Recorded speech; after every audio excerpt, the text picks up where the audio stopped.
আমরা সবাই বড় হচ্ছি, তাড়াহুড়া, প্রতিযোগিতা আর চটকদার খাবারের ভিড়ে হারিয়ে যাচ্ছে শেকড়ের স্বাদ। তবে কিছু স্বাদ এমন যা একবার নিলে মনের মধ্যে গ্রাম গজিয়ে ওঠে, চোখের সামনে ভেসে ওঠে শীতের কুয়াশা, মাটির ঘ্রাণ আর মায়ের হাতের রান্না।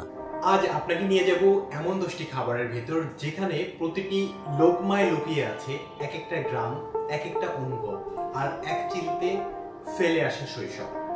মাঠ থেকে বাবা ফিরেছেন, মাটিতে বসে চুলার পাশে পোড়ানো হচ্ছে বেগুন, শুকনো মরিচ, কাঁচা পেঁয়াজ আর সরিষা তেলের সেই ঘ্রাণ। এটা শুধু একটা পদ নয়, এটা জীবনের সরলতা। বিদেশের বেগুন পোড়ার গন্ধ মানে ছিল দুপুরবেলা, আর এই দুপুরবেলা মানে ছিল ভালোবাসার এক অনাবিল ছোঁয়া।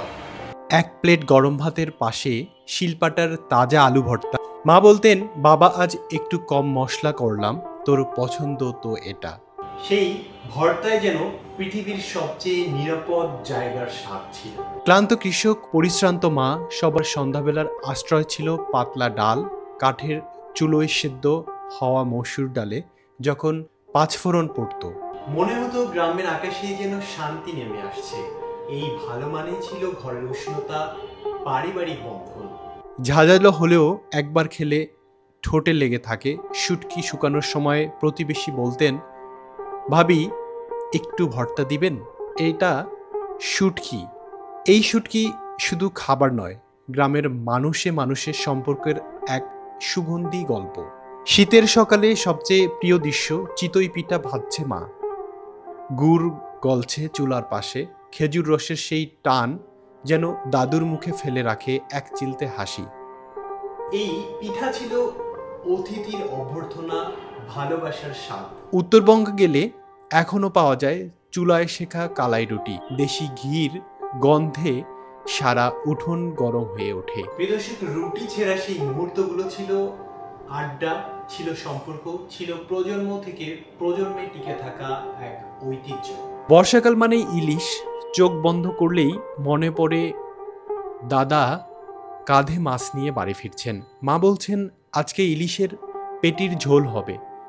দুপুরবেলা জানালার পাশে বসে সেই ইলিশ খাওয়ার অভিজ্ঞতা কোনো 5 স্টার হোটেলে যা আজ দিতে পারবে না। শ্রমজীবী মানুষের প্রতিদিনের সাহসিকতা, পান্তা ভাত, পেঁয়াজ, মরিচ আর লবণেই ছিল তাদের উৎসাহ।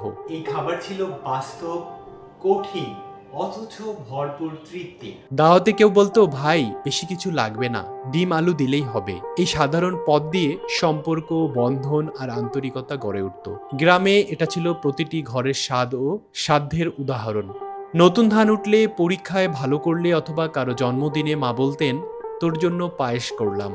সেই মিষ্টি গরম দুধে সুজির স্নিগ্ধতা ছিল গ্রামীণ জীবনের মিষ্টি এক অনুরণ। এই 10টি খাবার শুধু স্বাদ নয়, এরা এক একটা স্মৃতির ফটোগ্রাফ, এক একটা ফেলে আসা বিকেলের ঘ্রাণ, এক একটা নির্ভেজাল ভালোবাসার দলিল। আপনিও যদি এমন কোনো খাবারে ফিরে যান আপনার শৈশবে, কমেন্টে লিখুন আপনার গল্পটা। আসুন শেকড়কে মনে রাখি, স্মৃতিকে বাঁচিয়ে রাখি।